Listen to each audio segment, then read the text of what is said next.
बिस्मिल्लाहिर्रहमानिर्रहीम। Welcome to Suhaib and सुबह genius studio. I hope कि अल्लाह ताला की फजल करम से माशाल्लाह आप सब ठीक ठाक होंगे। आज एक और इम्पॉर्टेंट क्वेश्चन पे वीडियो बनने जा रही है और it's very very important question for fourth year economic students. ये क्वेश्चन है असूल इसरा के बारे में, जिसको हम उसमें कहते हैं एक्सेलरेटर प्रिंसिपल। असूल इसरा के असूल इसरा क्या है, इसकी वजाहत गोशा और डायग्राम से करें, लीड इसकी हदूद भी तफसील से बयान करें। तो असूल इसरा एक्सेलरेटर प्रिंसिपल क्या है, इसकी आप किस तरह वजाहत करेंगे, आज मैं इस बारे में आपको इन डिटेल बताऊंगा। मेरे साथ रहिएगा।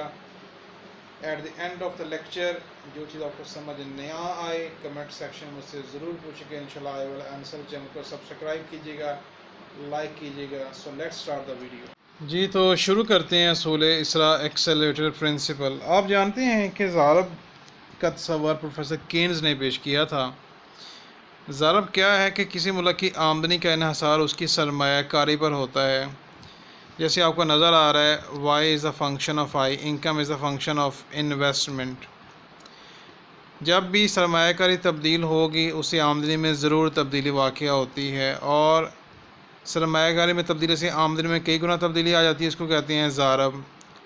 बिल्कुल इसी तरह पर एक और तस्वर पेश किया है जिसको असूल इसरा कहते हैं। असूल इसरा असूल ज़ारब के थोड़ा सा अपोजिट है। यहाँ पर investment is the function of income. ज़ारब में क्या था, income is the function of investment. यहाँ पे क्या है, investment is the function of income, यानी कि सरमायाकारी इन्हसार करती है आमदनी पर, आमदनी में तब्दीली से सरमायाकारी में तब्दीली वाक़या हो जाती है।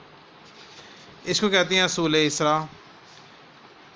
आजकल असूल इसरा को माहिरीन माशियात जो जदीद आजकल इस असूल इसरा को माहिरीन माशियात एक नया नाम भी देते हैं। इसको कहते हैं capital output ratio, COR capital output ratio. ये लेटेस्ट माहिरीन इसको नाम देते हैं असूल इसरा को। अब इसराही हिंसा क्या है? असूल इसरा का ताल्लुक़ इस बात से बहुत गहरा है कि जब किसी मुल्क की आमदनी में इजाफ़ा होता है तो इसकी बिना पर लोगों के सरफी अखराजात में इजाफ़ा होता है, या लोग फिर अशिया सरफ़ के तलब में इजाफ़ा कर देते हैं, जिसे पूरा करने के लिए सरमायाकारी में कई गुना इजाफ़ा करना पड़ता है। ये असूल इसरा के बारे में मैंने आपको बता दिया। अब सवाल ये पैदा होता है कि कौमी आमदनी में इजाफ़े से सरमायाकारी में कितना इजाफ़ा होगा। तो इस बात के इन्हसार इसराई हिंसे की कीमत पर है। इसराई हिंसा एक ऐसा कोफिशिएंट है जिसको हम इकोनॉमिक्स में W से डिनोट करते हैं, जो सरमायाकारी में तब्दीली डेल्टा I और आमदनी में तब्दीली डेल्टा Y के तनासब को ज़ाहिर करता है। मिसाल के तौर पर डेल्टा Y हम फ़र्ज़ करते हैं 100 के बराबर है और डेल्टा I जो है वो 300 के बराबर है। तो देखिए W बराबर है delta I over delta Y, यानी कि 300 ओवर 100। ये आंसर आपका 3 के बराबर आ रहा है। तो इसराई हिंसा आप किस तरह कैलकुलेट कर सकते हैं? Delta I over delta Y, आमदनी में तब्दीली, सरमायाकारी में तब्दीली को आमदनी में तब्दीली पर डिवाइड कर दिया जाए तो आपको इसराई हिंसा जो है वो हासिल हो जाता है। इस पॉइंट को देखिए, आजकल के माहिरीन जो हैं वो तफ़ाइल सरमायाकारी, जो कि असूल इसरा वाला ही फंक्शन है, investment is a function of income, को इसरा भी कहते हैं, इसराई हिंसा भी कहते हैं, या सरमाया और पैदावार का तनासब COR भी कहा जाता है। तो W is equal to COR, this is equal to delta I over delta Y, this is also equal to DI over DY। अब चलते हैं इसके मफरूज़ात की तरफ। ये इसके मफरूज़ात हैं। पहला मफरूज़ा क्या है, इसराई हिंसे की कीमत मुस्तकिल रहती है, जो कि यहाँ पे 3 फ़र्ज़ की गई है। यह सरमाया और पैदावार में तनासब 1:3 है। हर मशीन की उम्र 10 साल है, लिहाजा हर मशीन की कीमत के 10% के बराबर बदलकारी रिप्लेसमेंट कॉस्ट के अखराजात हर साल करने पड़ते हैं। नई मशीन की बदलकारी उस वक्त होगी जब वो अपने 10 साल पूरे करती है, और हर मशीन को उसकी पूरी गुंजाइश और इस्तेदाद के मुताबिक इस्तेमाल किया जा रहा है। अब इसकी वजाहत देखिएगा। ये पीरियड्स हैं। पहले पीरियड में शेयर सरफ़ या आमदनी में तब्दीली 100 है। मतलूबा सरमाया जो है उसका फार्मूला है K is equal to W into delta Y। W को यहाँ पे हमने 3 फ़र्ज़ किया, 100 शेयर सरफ़ में तब्दीली, तो ये 300 आपका मतलूबा सरमाया है। बदल करके सरमायाकारी जो है वो देखिए, वो हमने 10% के बराबर फ़र्ज़ किया, तो 10 मल्टीप्लाई बाई 300 मतलूबा सरमाया ओवर 100% वाला, तो एक कैंसलेशन के बाद 30 आ जाता है बदल करके सरमायाकारी। और बदल करके सरमायाकारी हमेशा बुनियादी शय की होती है, ये कॉन्स्टेंट ही रहती है 30। खाला सरमायाकारी यहाँ पे 0 है।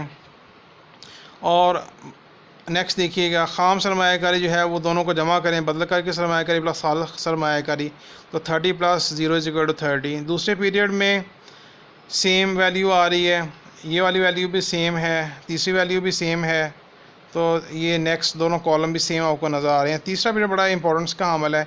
यहाँ पे शेयर सरफ के तलब में 10 का इजाफा हो तो ये 110 ज़रब 3 यहाँ पे लिखना था, उन्होंने गलती से 330 कर दिया। 110 ज़रब 3 = 330।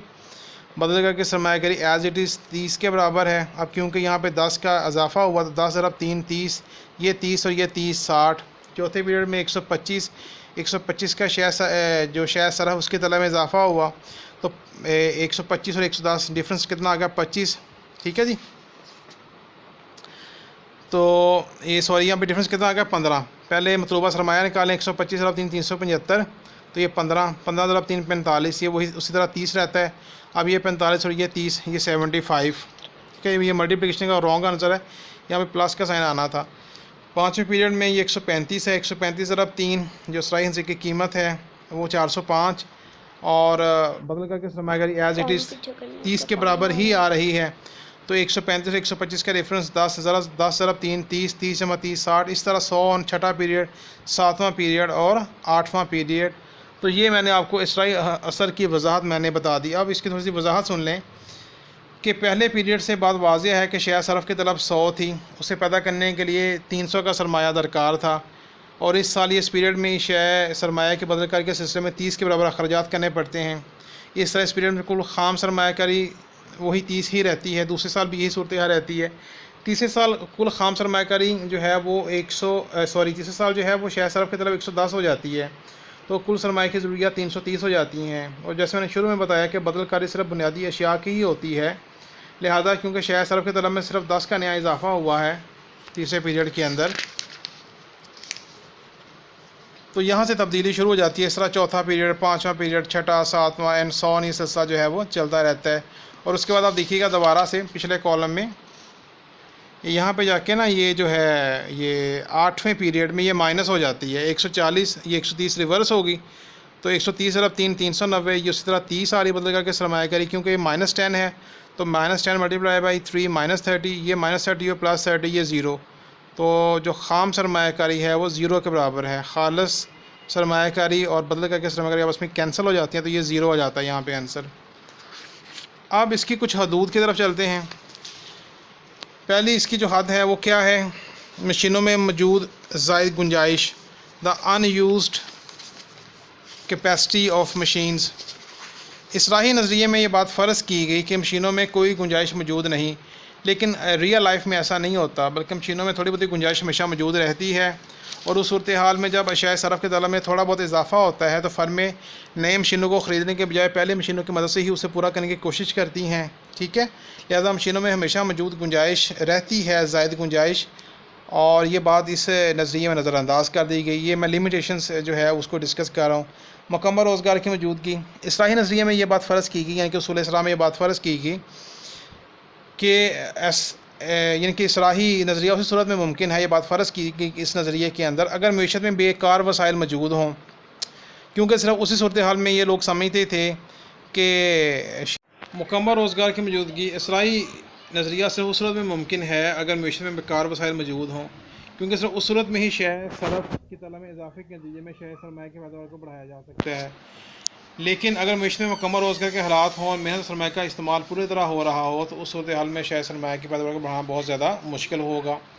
तो मुकम्मल रोज़गार की मौजूदगी का नज़रिया जो था ये भी यहाँ पे गलत साबित हुआ। ठीक है, उसके बाद आपको नज़र आ रहा सरमाया और पैदावार के तनासब का मुअय्यन ना होना। ये तनासब कभी भी मुअय्यन नहीं होता, हर सनत में इसकी अपनी रेशो होती है।